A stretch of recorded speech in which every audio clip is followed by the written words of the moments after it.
At the extra service. Thank you.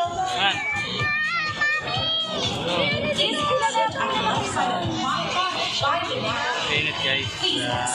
At the left side of the marker, by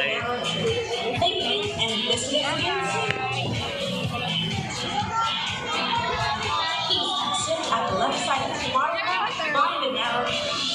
Please exit at the left side of the marker, by the narrow tree. Thank you and visit us. Freedom and freedom. But flying is not the only skill they know. So join us today as we show you a glimpse of how truly amazing and intelligent these humans are.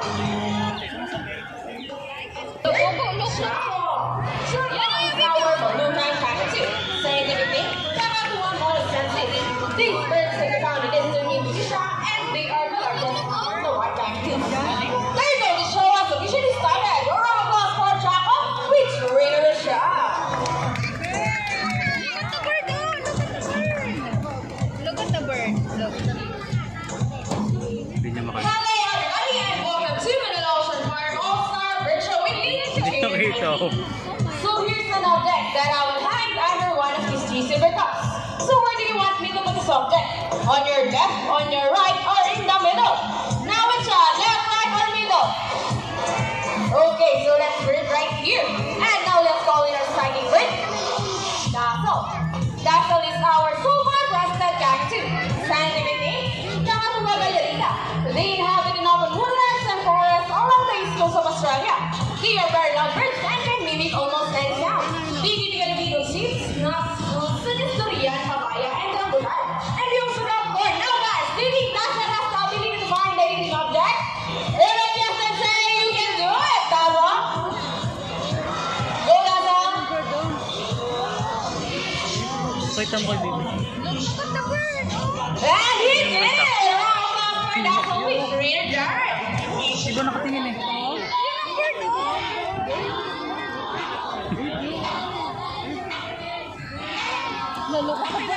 Now for next featured birds are just like any married couple.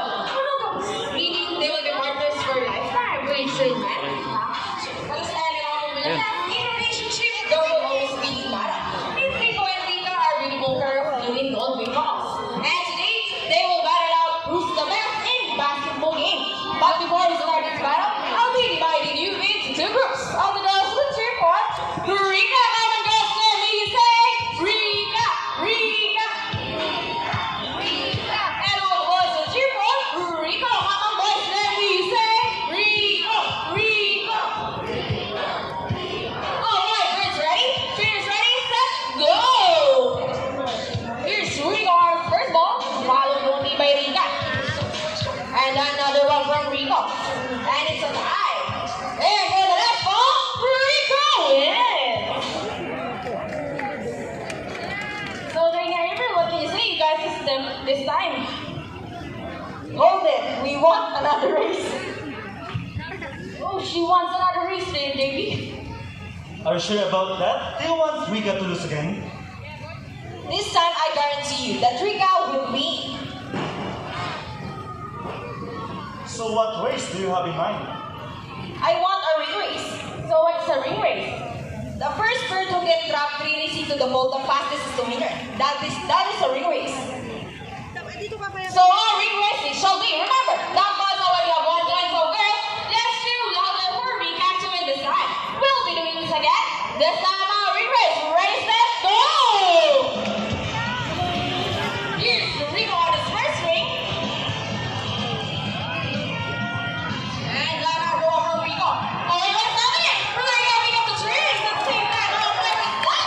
And the winner is Rika. Ito mo lang ano yung kanya ba?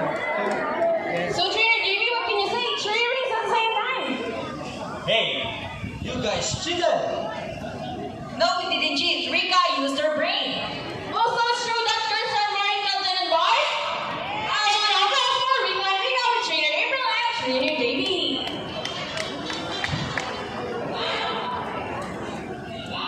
Birds are particularly known to be intelligent and perceptive. That's why we continue to enhance their skills and not get bored. Here's Sassy, a Riki Hawk.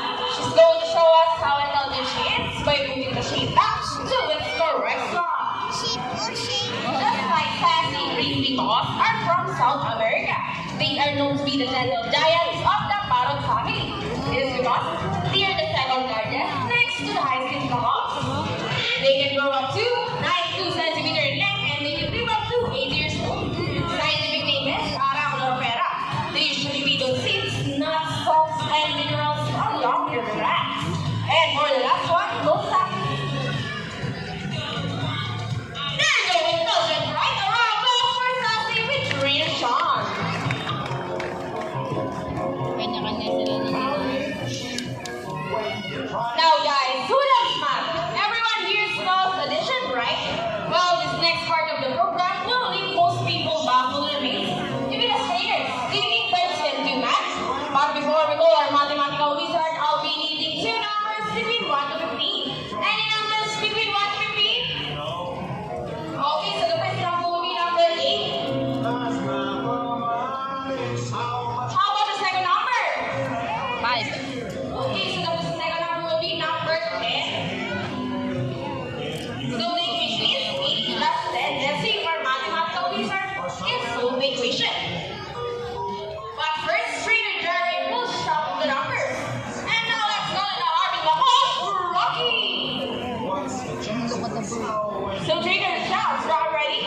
Okay, go Rocky, solve the equation for us. The equation is 8 plus 10. Counting sheep when you're trying to sleep. And When there's something to share being needed. Rocky gets the first number correct. For the second number, well, Rocky loves numbers. Bounces off the wall when you cook. And we got it. 8 plus 10 is equals to 80. Put your hands together. Oh, happy ako. Rocky. With greater job. So this time, I need an adult volunteer with a 500 peso bill. Anyone who will be the luckiest volunteer for today? Just raise your hands and my co-trainer will choose one. Once again, I need an adult volunteer with a 500 peso bill.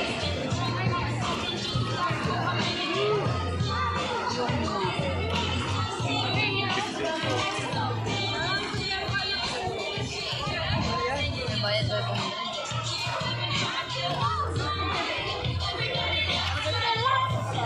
Si baby sa Adult na, di ba? Okay, think we got one. Please come here, sir, in front and join me. You will notice our birds in our show are mostly parrots. Yes, because they are how intelligent, charismatic, colorful, and viscerally kind. And they can remember even the smallest details. ganda sa Good afternoon, sir. What's your name? Water daw. Mr. James. Okay, sir, please follow me. So, sir, you have the 500 pesos. Okay, stand right here. Facing this way. Just extend your left arm just like this. As I put your money between your fingers.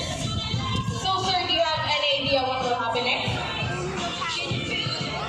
Kuhanin ng table. Well, now let's go to our body first. Body. Body is our Malukan cockatoo. Scientific name, Kakatuwa molestetri. These birds can be found in eastern Indonesia, and they are the largest among the white cockatoos. Also, Kylie has the ability to check the money if it's real or fake. So, sir, are you ready? Very because here comes Body.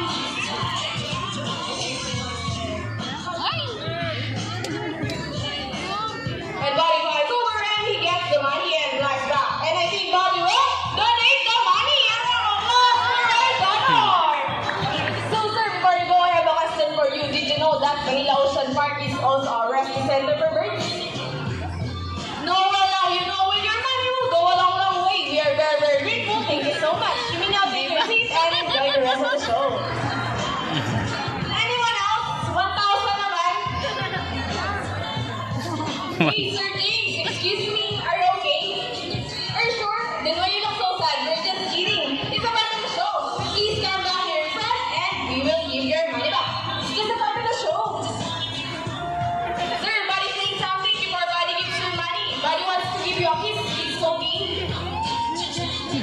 All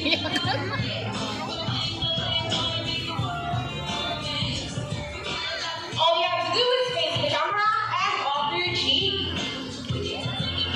One more. Sweet. How about your answer? So with your mom. Bayad ka pa yan. And look at the camera. Smile. Ayan, cute. So sir, there is your money. Again, all applause for our lucky guest with body. Binigay ulit. Ano ba? Binigay. Ladies and gentlemen, now that you've met our colorful and intelligent parrots, we would like to show you another species of bird here at Manila Ocean Park. Birds of prey are also known as raptors, hunt and feed by other animals. The term raptors came from the Latin word rapere, meaning to seize or take by force. These birds are characterized by their keen vision that allows them to detect prey during flight. And they also have powerful talons and beaks. And here's an example of their amazing flying ability. Meet our lovely guys, we must be!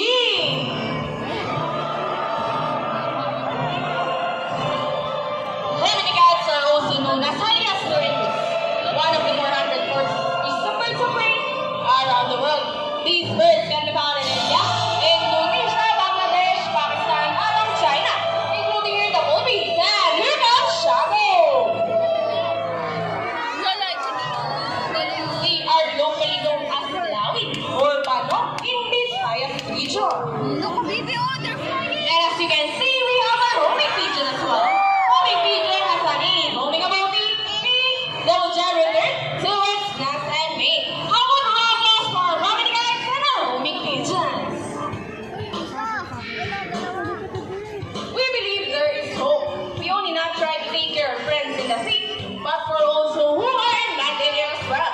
Now, who knows the 3 R's?